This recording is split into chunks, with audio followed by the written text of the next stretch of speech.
I think entrepreneurship is such an important part of the future for all of us in the gig economy, but especially people with disabilities. It creates flexibility, and all of you in some ways have kind of an entrepreneurial spirit. So what I'm going to do is let's open it up. I'm going to have Nate, my buddy, who's going to be on another panel during the Snob Film Festival. And before I forget, we're showing this film here all this week, and then the Snob Film Festival on November 10th. So please, if you liked it, tell your friends, tell people to come back to Red River and see the film. Nate, if you can start working up the aisle, who's got the first question? You can ask something in the film, about me, about the panel, about anything you want to know. And we've got one ready to go, I think, right here.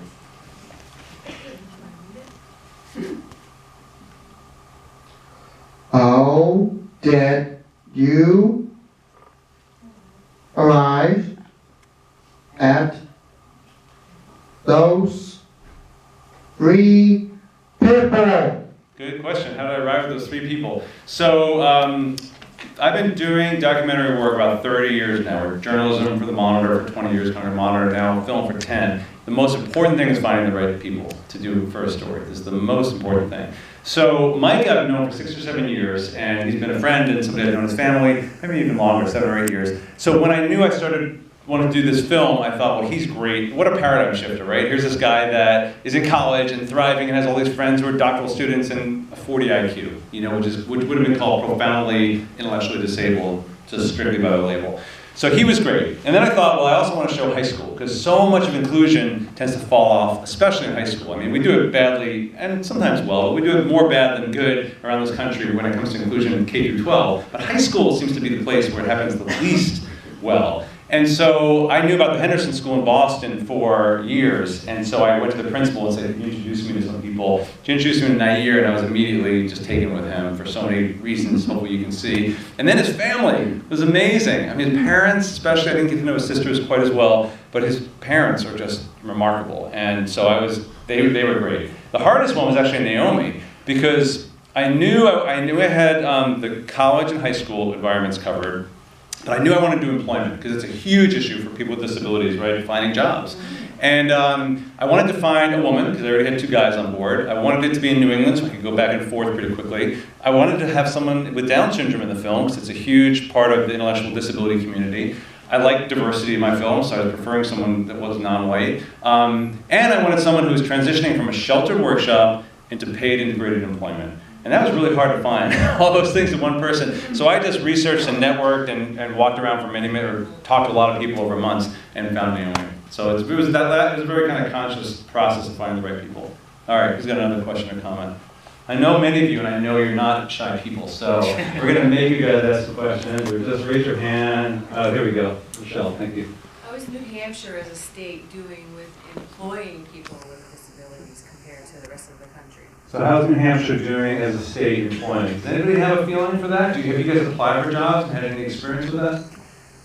I feel like getting jobs in New Hampshire as someone with disabilities, I mean, I can't speak for someone with like an intellectual disability personally, but I found it, I used to live in Connecticut and I could never get employment, but here I've had a lot more opportunities. There is a problem though of workplace discrimination, I feel, and I've experienced it firsthand.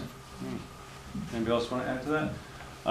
I would, and there may be people in the audience who want to weigh in on that too, but I would say, go ahead, Lisa. Lisa Bowden is with Able New Hampshire, who hosted the film in Peterborough and is one of the funders as well. So thanks, Lisa. Go ahead. So employing people with disabilities remains an incredible challenge. There's a persistent 40-point gap in rates of employment between people with and without disabilities. There was a little uptick in 2017 because the job market, because employers are so starved for employees. We pay a lot of people in New Hampshire to provide jobs and job coaching, and we don't really move the needle very easily, so there's a lot of room for growth for improving rates of employment for people with disabilities. Yeah. And Okay. I'll just say that Forrest went to every single business in downtown Peterborough for 2 years begging for work, and finally secured himself a job a couple weeks ago.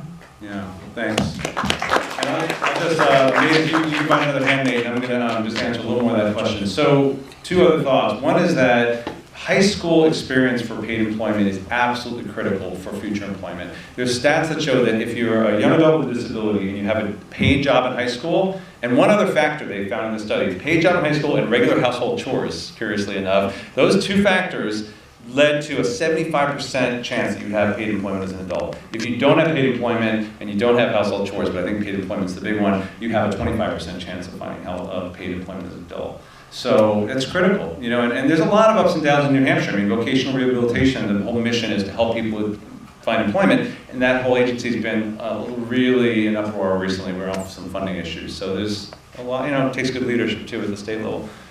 Who else has a point or a question or a comment? There's a one right there. Yes, I work with a couple of young people with autism. And to find support staff for them is so difficult.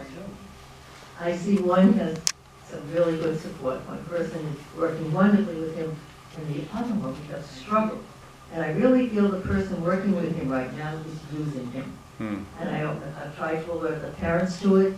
They are aware they don't have anyone else who we get. Yeah, you're actually pointing out it's a national labor shortage right now around direct support professionals, people who do the job of supporting people with disabilities. It's a national crisis, and you can think of it, it's not just people with disabilities, it's the population is getting older. And a lot of elderly also need people who are supporting them right in the home. Have you guys, who most have worked, I know Jill, you have worked with direct support professionals, people who support you in different aspects of your life.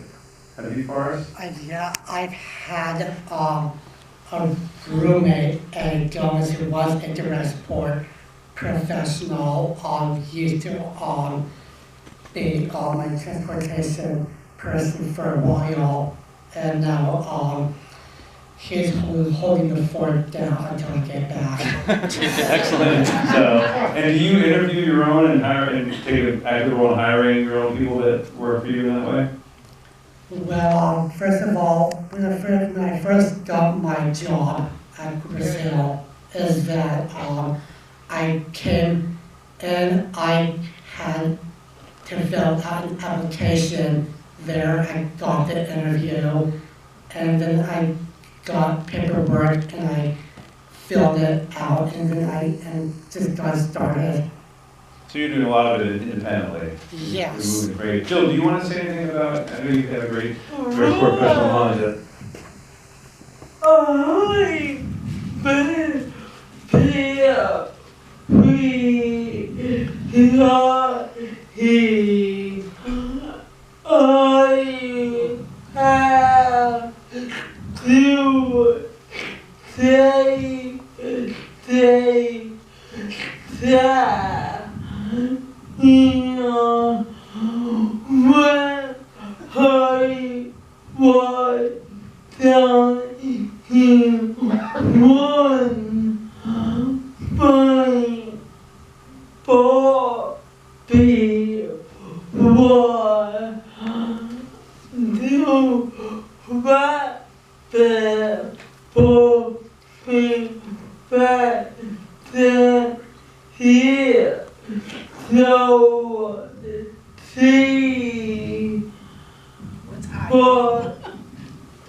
She was high.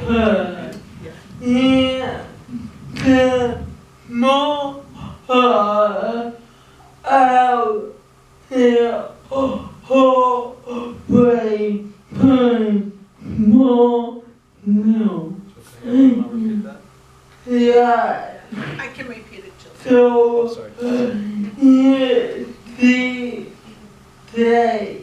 She's great. Yeah, she said that we've been lucky. We've had just 2 staff over almost 9 years now. So we've had a lot of consistency. And the first person had kind of found a job at the greenhouse. So both of them have been very important in developing the business. We get a lot of leeway. I do a self-directed program, so they work out of the house, and So anyway, we've been lucky. They both did a really great job, and they kind of run with all the ideas that Jill and I come up with, so. And you saw a little bit of the self-direction model in the film with Micah, which you just alluded to, where a lot of the funding streams that come in, whether it's Medicaid or Social Security, the individual has a lot of control over who they hire, how they spend the money, how it's dispersed, in really much more creative ways than more traditional kind of Medicaid funding and things like that. There's a Heidi right back there. Get you the mic. We'll just take a couple more questions. I know it's a weeknight, so we won't keep you guys too long.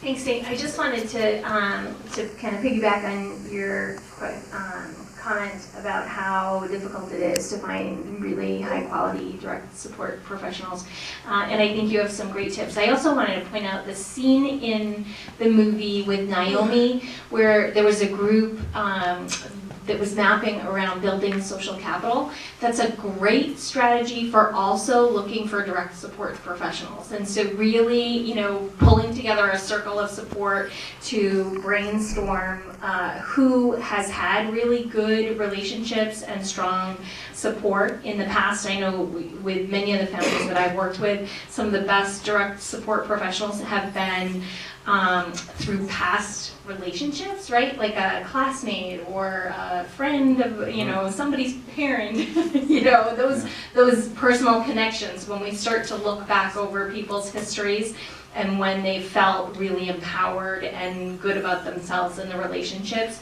it's through those personal networks and kind of tapping into the social capital within their networks. So Thanks, just wanted to point that out. That's a really great point. As we get to maybe one more question, I'll just say that I hope people notice in the film, when you see Naomie's social capital meeting, which I was just talking about, or you see Micah's circle of support, or you see the teaching strategies that Naieer's teachers are using around differentiating instruction and creating environments where kids can access the information in all different ways, auditorily, visually, experientially.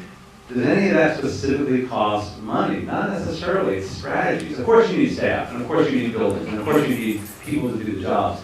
But, I've been able to travel all over the country and do filming as well as show my films, and one of the most remarkable schools I ever went to was in Mississippi, in the Mississippi Delta, and I filmed in a community that was 100% free and reduced lunch, was how they measure income in schools. It was family median income in this community was $19,000 a year. They were doing the most beautiful inclusive education across the whole district because they had great leadership and because they believe all kids should be included, and they trained the teachers well.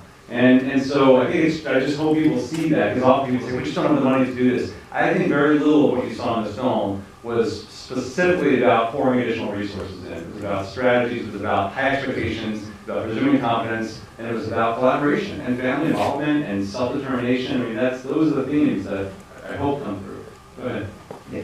Dan, one of the things that I really appreciated and got out of this film, I have a daughter with multiple disabilities, but each of the people that you talked to and had in the film had a decent paying job. We've got the non-sub minimum wage law that exists in this country, except for, of course, 3 states right now. And I think that's really good that we're able to show that there are good paying jobs for these people with disabilities. They do exist. And as a community, we all need to continue to stress, other than New Hampshire, Alaska, or Maryland, the federal government allows these people with disabilities to be paid some minimum wage of $1 an hour. And we need to continue to stress that needs to go away, that people with disabilities should be given a good job and fair pay for the job that they do in the community. And I appreciate you. Thank you. I'll wind it down, unless anybody has a really pressing question, we can kind of wind it down and we'll talk informally afterwards. But that was a great point, and I'll just say a couple quick things. I was able to, for another project I worked on, I went out to Arizona and filmed it at the Medtronic Corporation, huge medical manufacturer, $60 billion company, 60,000 employees. They have found that hiring more people with disabilities is better for their bottom line. It actually does a lot of things. First of all, there's more and more data that show that people with disabilities are incredibly reliable. And, you hate to categorize any group in any particular way, but the data shows that there's incredible job performance, job reliability, job retention, job satisfaction. And when you're in a population that has an unemployment rate of like 80%, If you're given the opportunity to have a good job, there's probably going to be, you're going to come into work, you're going to work hard, you're going to continue to be there. So that's really important. This is not charity. This is like actually also supporting the business model. And so I think that's part of what I hope people also leave tonight with. Many of you in the audience, some of you I know are teachers and maybe work directly with people with disabilities. There may be a lot of things that feel very relevant, but all of us can do something within our sphere of influence. Everything, you know, you can do something. If you run a business, or if you're in a position of hiring people, or allowing people to have internships, you can do something. Even if it's a small thing, you can make a difference. And I know people here who have big jobs that can do a lot of things. But that's what I love doing movies. It's just bringing into the lives of people and showing what's possible. Because unfortunately, this isn't the majority of what's happening around the country. I think we should start to wrap it up now. Does anybody from leadership want to have any final comments, or should we wrap it up here? We have to do the raffle. There you go. Come on down. All right. So first of all, I really want to thank this amazing panel we had. Thank you guys so much for being here tonight.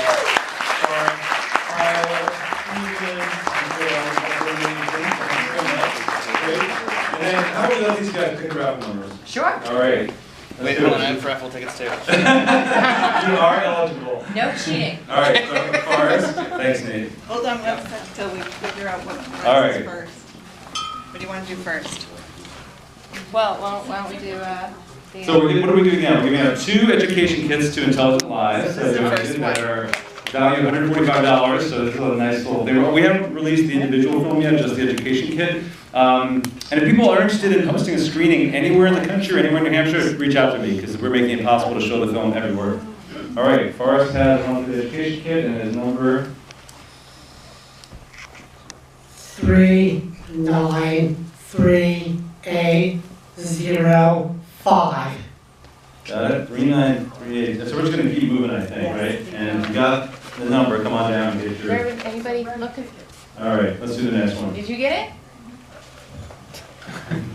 We'll do another one if we don't get to take it. Go ahead. 393810. This is for the second kit. Yep. Second kit. One more Oh, time. Jackie. To Jackie. All right, we got it. Awesome. All right, so All right, next Teagan, item. what do we got for it? This Wine. This 2 has bottles to of be wine. over 21. Or know someone nearby who's over 66917.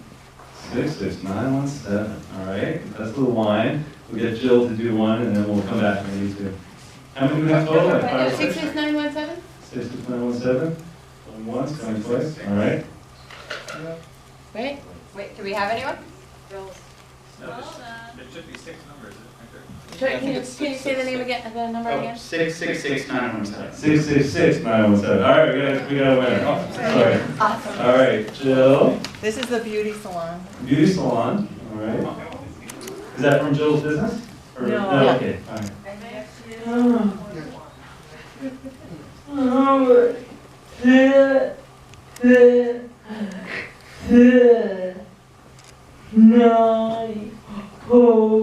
All right, 666-904. Thanks, Jill. 666-904 is for the beauty What thing. salon? The beauty What thing. salon did And what's the other? Salon, a V or something like that? What is, what else we got? 2 more I things? don't know, 666907? 666-904? 66904. All right. Let's get the last couple in, and then we'll do 2 more. And then we have a bunch of the tickets.